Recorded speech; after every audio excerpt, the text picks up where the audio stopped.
Hi, Andrew here, and I want you to think about energy and motivation. Why? Because that's what I've been thinking about a lot lately. I've talked about at length my struggles with depression, and one of the key things that happens to me is I get weighed down by negative energy, anger, stress, bad things happening in the world, things that happen to my kids, whatever. Just something negative occurs and it brings me down and puts me into this spiral. And eventually I have to fight my way out of that. Well, lately I've been thinking a lot about energy and motivation and how I can break this particular cycle. Now, I have a great many years in the martial arts. I've studied a couple of them. I've dabbled in a bunch more.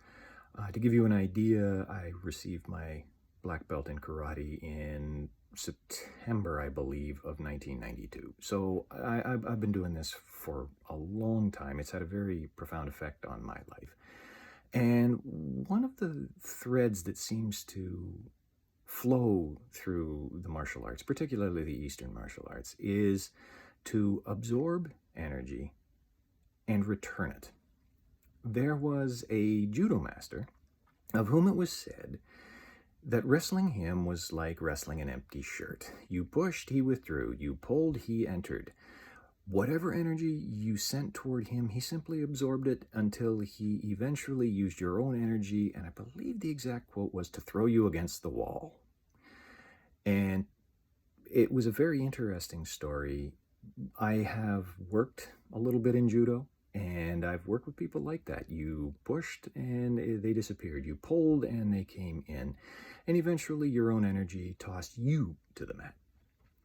Well, I've been trying to apply that to my own life.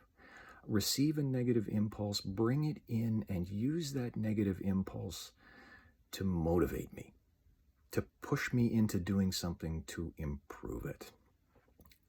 I am working on a course now to improve my writing, a particular subset of writing. And this came about sort of sideways. I found it while I was doing some research on other writing things. But what has happened is, when the weight of the world is weighing me down, I take that and I say, I'm not going to let them get me down.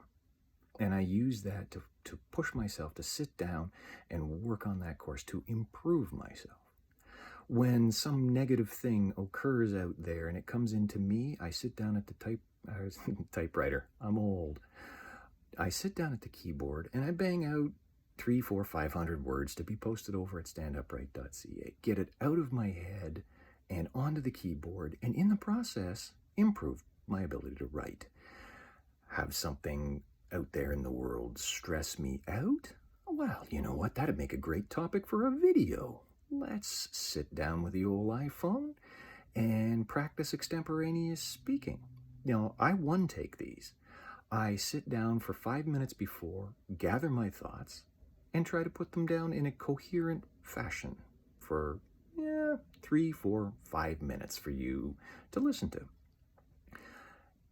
I take the negative, internalize it, use it as a motivator, very often as the very topic that I'm writing or speaking about, turn around and create something, and send it back out. And what have I done? I've used negative energy to motivate me to create something. And you know what? When I hit that publish button, whether it's on YouTube or whether it's on Pinterest or whether it's on my website, when I hit that publish button, there's a little sense of accomplishment. I did something. I got something done. That sense of accomplishment is a huge step in avoiding the downward spiral. And it all comes from the small circle jujitsu. Small circle jujitsu. Wally J. Look it up. Take the energy in, spin it around, and shove it back out. From something bad to something good. So, when you feel negative impulse, negative energy coming at you, use it to motivate you to do something good. That's what I'm trying to do. And so far, seems to be working.